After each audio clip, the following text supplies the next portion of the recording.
ghost a couple summers, don't I? Got it looking mighty easy for a come up, don't I? Dream so big that my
We'll give everyone a couple more minutes before we get going.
Okay, let's get going. As you know, every time we have an assignment for e-text, which we did last time, you'll have a quiz the next time we meet. Obviously, that's going to continue to happen. Before I give you the quiz, I will go over the topics. Now, remember, I won't always do this, where I go over the topics before a quiz. But for now, well, I'm going to keep on that regime, and then we'll take the quiz right after this. Okay, so let me go ahead and share my screen with you because we'll do it on PowerPoint.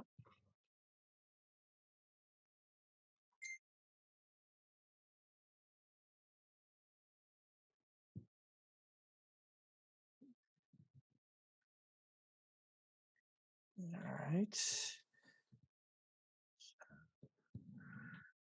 Okay, so the quiz is going to be intermolecular attractions. All right.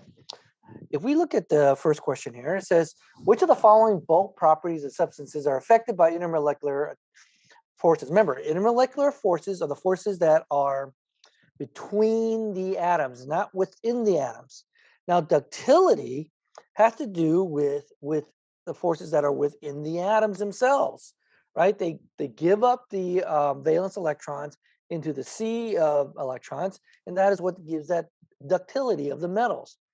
Same thing with malleability, right? We talked about that, the ability of metals to bend. That's an actual internal type of force, so that's an intramolecular. So ductility and malleability are intramolecular. Now let's take a look at boiling point. Boiling point is how much energy you need for an object to go from a liquid to a gas. Okay? And how do you make something boil? Is it when you separate the atoms, right? So you're talking about the forces that hold the atoms together. So boiling point would be an intermolecular force, right? So that would be affected, all right? What about volatility? Volatility is defined as the ability of a substance to go from a liquid to a gas phase. So again, that's kind of like boiling by boiling point. So yes, that's an intermolecular force, right? So that also will be affected. So boiling point and volatility are pretty similar in terms of this is an actual number, and this is the ability of a liquid to go into a gas phase. Melting point is the ability of a melting point is when the object goes from a solid to a liquid. Again, that has to do with the atoms being broken apart, or the bonds between the atoms being broken apart. So you can go from a solid to liquid. Remember, the intermolecular forces are greatest between solids, and then they're weaker when they become a liquid, and then they're even weaker when they become a gas. Okay, because the atoms are actually farther apart in each successive state. So it will be boiling point, volatility, and melting point would be the three things that are affected by intermolecular forces. So there you go. All right. You look at the next one. It says, which of the following statements about volatility are true? Now, I've already told you, all right? Volatility is a measure of how easily a liquid evaporates. It goes from a liquid to a gas phase, right? So that's a true statement. Volatility is a measure of how easily a liquid condenses. No, that means it's going from a gas to a liquid. That's not what it is. So we can say this is wrong. So far, A is right. Volatile liquids have a large number of molecules in the gas phase above the liquid. Yes, that's true. Now, if you read the e-text, you wouldn't know this. So for those of you people who are not reading e-text when it's assigned, you're going to be lost the next time we have the quiz, unless you actually listen to what I'm saying now. Okay? So this is true here. Volatile liquids have a small number. So this is opposite of C. So this is wrong. Okay? So far it's A and C. Okay. Stronger intermolecular forces result in higher volatility. No, it actually results in lower, because the stronger the forces, it's harder for the molecules to go from a liquid to a gas phase. And then F, stronger intermolecular result in lower volatility. So that is true, because that's the opposite of actually E. So the ones that are true would be A, C, and F. There you go. Those are the right ones. All right. Next question is, which of the following options correctly ranks solid iodine, liquid bromine, and chlorine gas in order of increasing intermolecular forces? Well, I just told you just a few minutes ago, right? The solids have the greatest force, then comes the liquid, and finally the weakest intermolecular forces would be the gases. Okay, hold on. So they want you to rank from lowest to highest. So therefore it would be a gas, liquid, and then solid. The one that's gas, liquid, and solid, well, the only one that starts off with gas is BC. So the right answer would be C. Okay.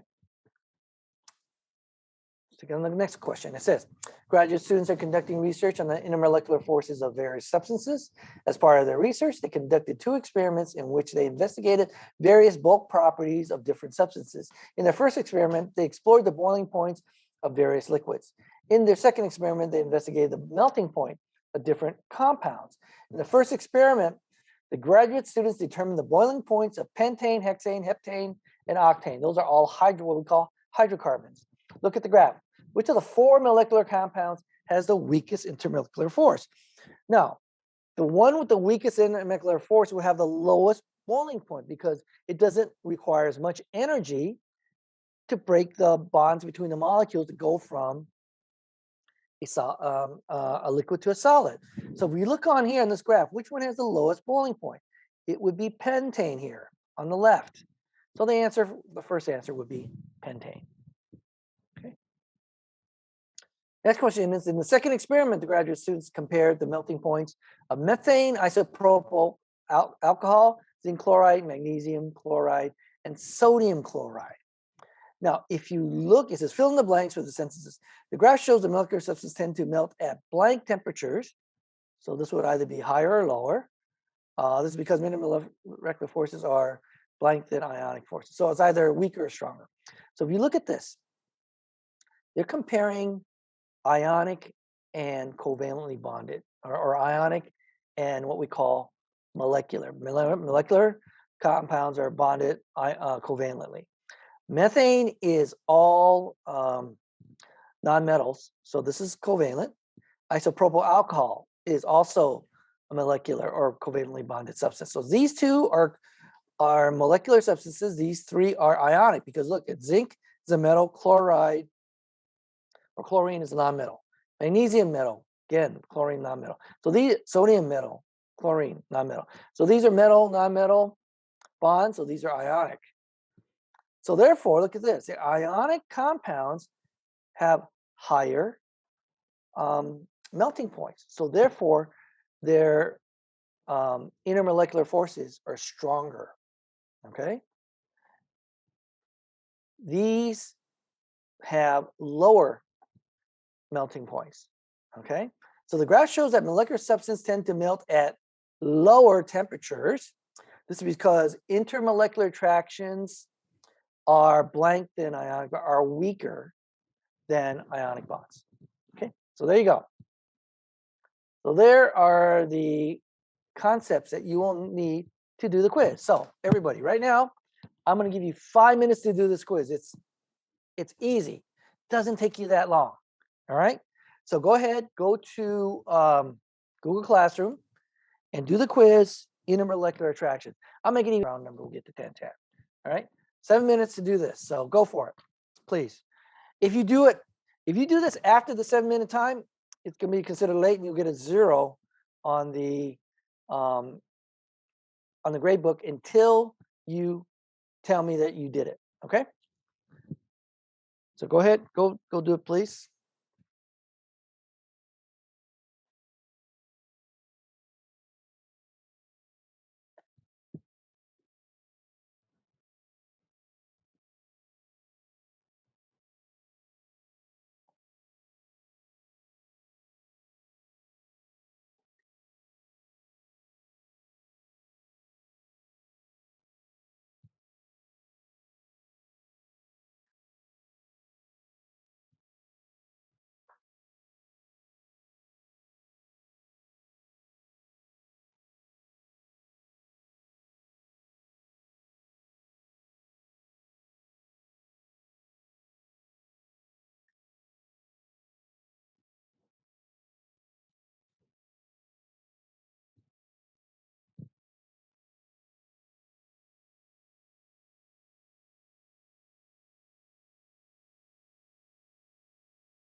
The forces that are within the atoms themselves, electrons, malleability.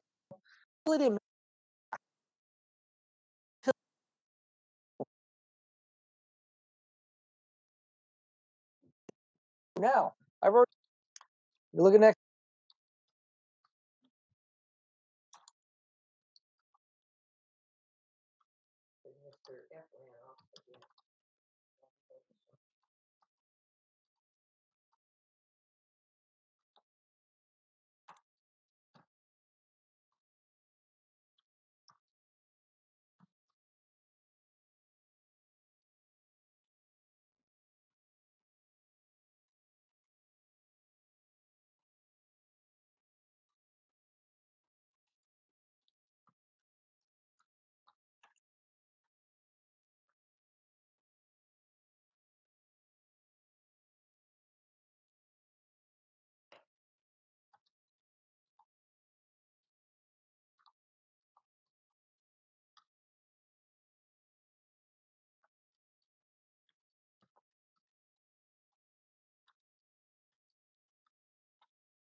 Experiment.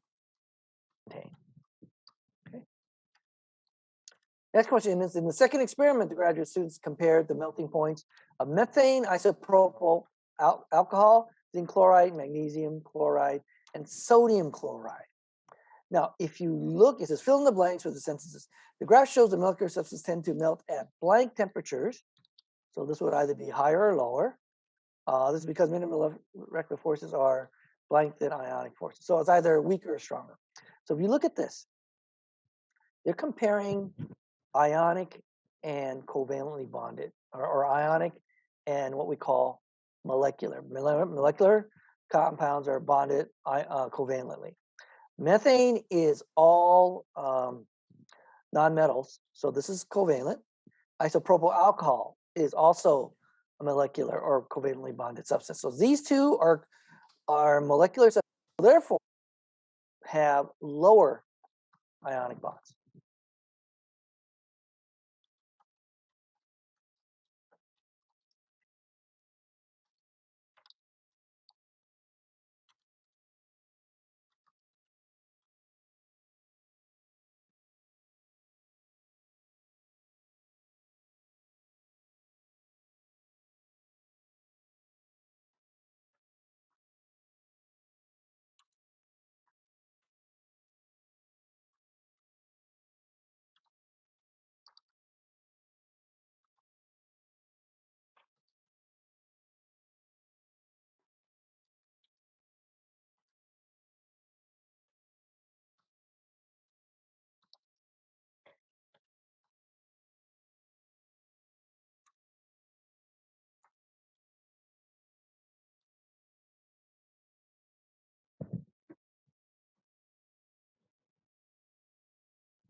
Okay, let's go ahead and stop here. I've given you guys plenty of time. Actually, I've given you more time than need be. Okay, so we have pretty much finished that kind of topic. All right, what we're going to go on to now is naming of compounds, the different chemical compounds, how you name it. So if I say something like beryllium oxide, you know what I'm talking about.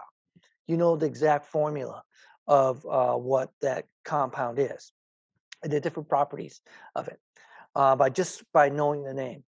Now, normally we don't spend a whole lot of time on this, but my classes are a few days ahead of all the other chemistry classes.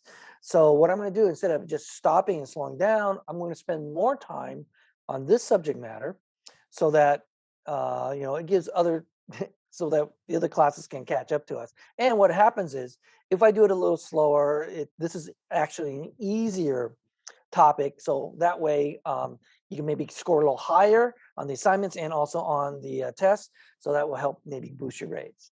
Okay. So we're going to go ahead and start off with naming the compounds, naming just cations and anions first.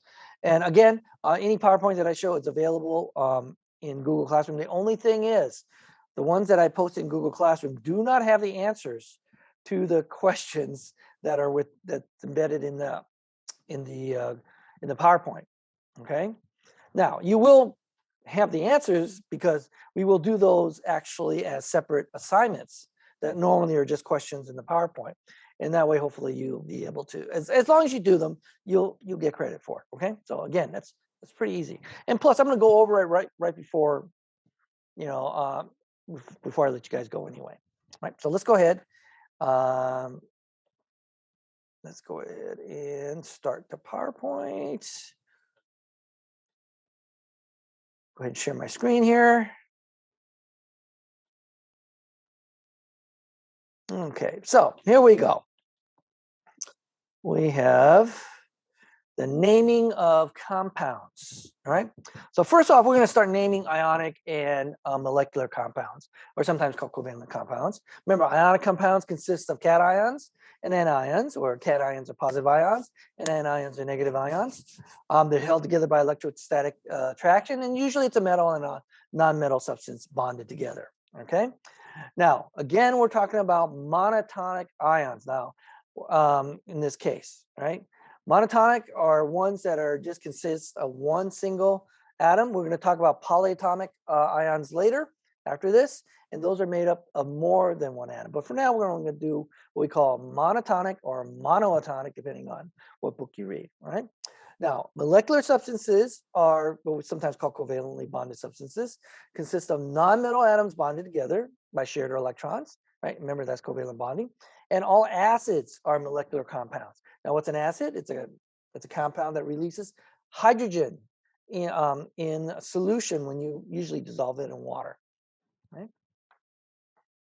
So let's go ahead and start off, okay? How do we start off naming monotonic cations or positively charged ions? Remember, these will be metal atoms, right? Because only metal atoms really lose their valence electrons to become positively charged, okay? So again, you can either have it pronounced monotonic or monoatomic. Both are okay, all right? Now, elements in groups 1, 2, and 13 are all going to be cations, all right? What are elements groups 1, 3, 13? Let me remind you, let's bring up the periodic table. Any elements in this column, right? Group 1, group 2, and group 13 here. Not the A numbers, but the numbers above the A numbers. So that's column 1, 3, and 13. These will all lose valence electrons to become positively charged. How many in this one? Well, you're going to lose all of them, which is 1. So this will be plus 1. All of these will lose the 2 valence electrons, so these will be plus 2. All these will lose 3 valence electrons, these will be plus 3. Now, there are 2 other ones that will only have what we call single cation charges, and that will be silver and zinc. Okay, so any of the ones in groups 1, 2, and 13, they will all have 1 charge, and those will be, easily gotten by just losing all the valence electrons. And then silver will always ionize to a plus 1, and zinc will always ionize to a plus 2 or 2 plus. Okay, so these are the 2 that you have to remember. All right. All right, so let's go ahead and continue on. Now, how do you name them? Well, it's pretty simple. You just give the name of the element plus ion. Real easy, right? So you go sodium ion, right? If it's a sodium plus 1. If it's Sr2 plus, it's just a strontium ion. And then zinc 2 plus is a zinc ion. So you just say zinc ion, strontium ion, sodium ion. So that's really easy to name. You just put ion at the back of this, at the back of the name. Real simple, not hard. Now, what happens if the element can form more than one type of ion? For instance, the transition metals. Now, what are the transition metals? Remember, go back. These are the transition metals right here in the middle here. They can form more than one charged ion or one type. For instance, like iron can form Fe2 plus and Fe3 plus. So it can either lose 2 or 3 valence electrons. Lead can form 2 types of ion. It can lose 2 or 4 valence electrons. So that can be Pb2 plus or Pb4 plus. When that happens, we use something called the stock system. And what's the stock system? The stock system uses Roman numerals to tell you what the charge is on that cation. Right? So for instance, if we're looking at Fe2 plus, it'll be iron 2 ion. If we're looking at Fe3 plus, it'd be iron 3 ion. Lead 2 plus, it'd be lead 2 ion. Lead 4 plus, it'd be lead 4 ion. There is no lead 3 because lead doesn't ionize to a 3 plus. Okay. Copper, again, will ionize into two types, a copper 1, right? Remember, if you don't see a 1 there, it's automatically understood. Or if you don't see a number, it's automatically a 1. And then there's a 2 plus, copper 2 plus. So it'll be copper 1 ion, copper 2 ion. That's real simple, not hard. All you got to do is remember which ones are in those 3 columns, and then everything else, you got to use Roman numerals. Okay? So, first assignment for today. Here you got one. You got these ions here, and I want you to name them. I'm going to put you guys in the groups. They're in the assignment is in Google Classroom. So what you need to do is you need to download the assignment, do them, name them, and then upload them to Google Classroom to get credit for it. Okay, you do have to upload them after we're done. Now I will go over this. As long as you do this, I'm going to give you credit for it. All right. All right. So let me go ahead and put you guys in the groups first. Where are they? Where's everybody here? Let me go ahead and stop the share here. Put you guys in the groups first. Oops. Come on. Breakout rooms. In the traditional 8, 4 per. Okay. All right. Now I'm going to give you guys. God, you guys shouldn't take more than 10 minutes to do this. All right. It's not that hard. All right. So remember, download it, name them, and then upload them to Google Classroom to get credit for it. Okay. As long as you do it, you're fine. All right. So everyone, please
All right.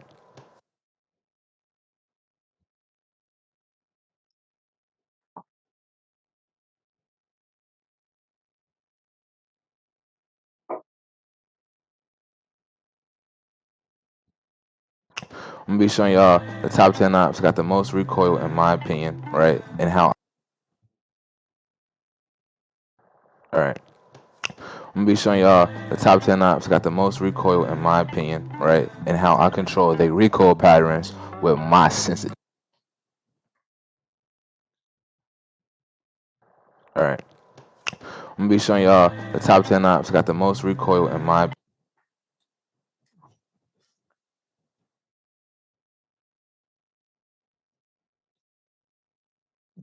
Okay. We should be back in a couple of seconds, and we should all be back now. So let's go over what the answer should be. Okay, let's take a look at this. All right, so here the sheet. Right, it's the first. It was the first one. Should have been naming compounds worksheet number 1. We are doing one more today. We're on one short one. All right. So lithium here, it's in that first column, right?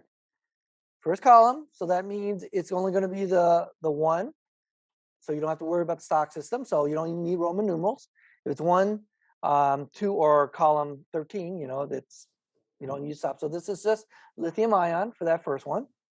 Silver is again, it's one of the exceptions. The only transition metal that does only have one. So this is just silver ion. Aluminum, right? Where's aluminum, right? He's Al. Oh, it's in that column 3A or column 13. I don't have to worry about Roman numerals, so it's just aluminum ion. Mn, manganese. All right, where's manganese? Mn, right here, manganese. Oh, it's a transition metal, so it can form more than one ion. So this is a +2, so this would be manganese 2 ion. Okay, hydrogen, first column, so it's just hydrogen ion. Iron, wow, that's a transition metal, right? Here's the iron, Fe, right here. Okay, transition metal can form more than one, so that means you got to use Roman numerals. So there'll be iron 3 ion. Potassium, where's potassium? Okay, first column, we don't have to worry about Roman numerals, so just potassium ion. Calcium, where's calcium? Second column, all right, don't have to worry about Roman numerals, big calcium ion. Barium, right? Where's barium? Ba. Where is it? Oh, down here. Barium, right here. Right, second column. Oh, don't have to worry about Roman numerals, so just be barium ion. Copper. Well, copper is a transition metal. After a while, you guys are going to get to know which one's a transition and which one. It's right here, transition metal. So therefore, I got to use a Roman numeral. So this will be copper 2 ion. Magnesium. Where's magnesium? Mg. Mg right here. Oh, it's in column 2. Don't have to worry about the Roman numeral. So just be magnesium ion. Tin. Right. Let's see, where's tin? Sn. Sn. Oh, it's in column 4. It's not in 1, 2, or 3. It's not a transition metal either, but if it's not 1, 2, or 3, you got to use the Roman numerals, right? So therefore, this is charge 4, so it'll be tin 4 ion.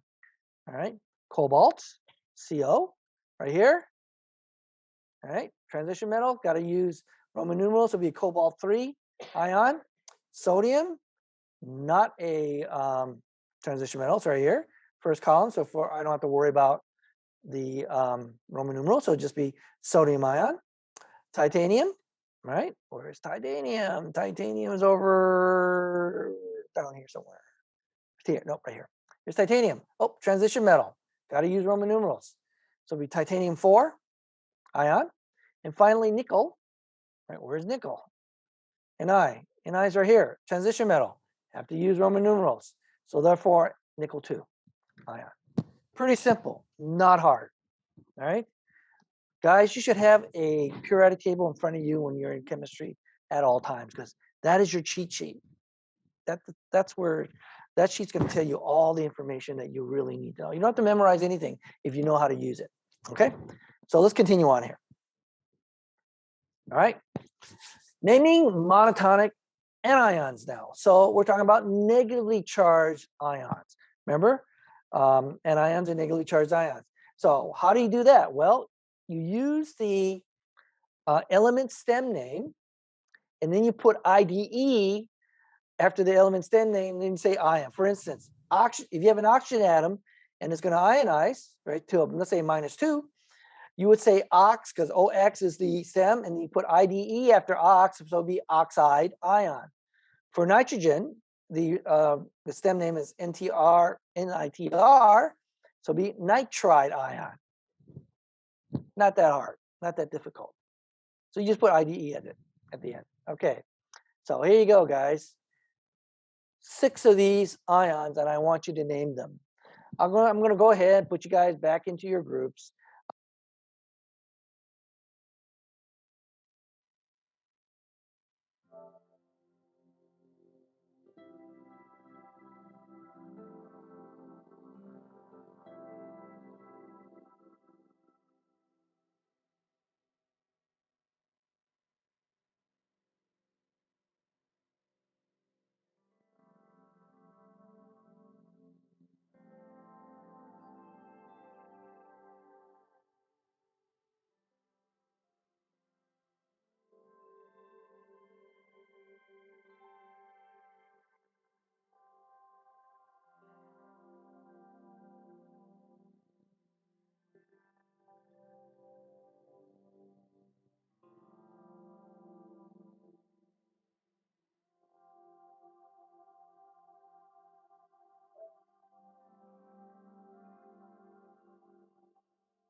Stomach, don't I? Yeah, got it jumping 10 years later, don't I? Execute so well, I bet they think I made it, don't I? I do me so well, it's hard to imitate it, don't I? Talking to myself like all the greats is crazy, don't I? Yeah, I guess I really get right to it, don't I? Keep a smile like we was never going through it, don't I? Circle tight like I got no room for improvement, don't I? Navigate from we was stuck to this a movement, don't I? Yeah, they run a beast out me. Somebody please stop me. It's just me dropping. They just eavesdropping. I don't need nothing. Why you mean mugging? That don't mean nothing. Just touchdown, alright. Coming for the bag and it's mine on sight. They ain't hit me last year, now they got time. Just touchdown, tell them, hit my line. It's that time. This ain't sound, it's a vibe. We was down, we survived. Peep us now, we all right. Just touchdown, alright. Coming for the bag and it's mine on sight. They ain't hit me last year, now they got time. Just touchdown, tell them, hit my line. It's that time, this ain't sound, it's a vibe. We was down, we survived. Peep us now, we all right.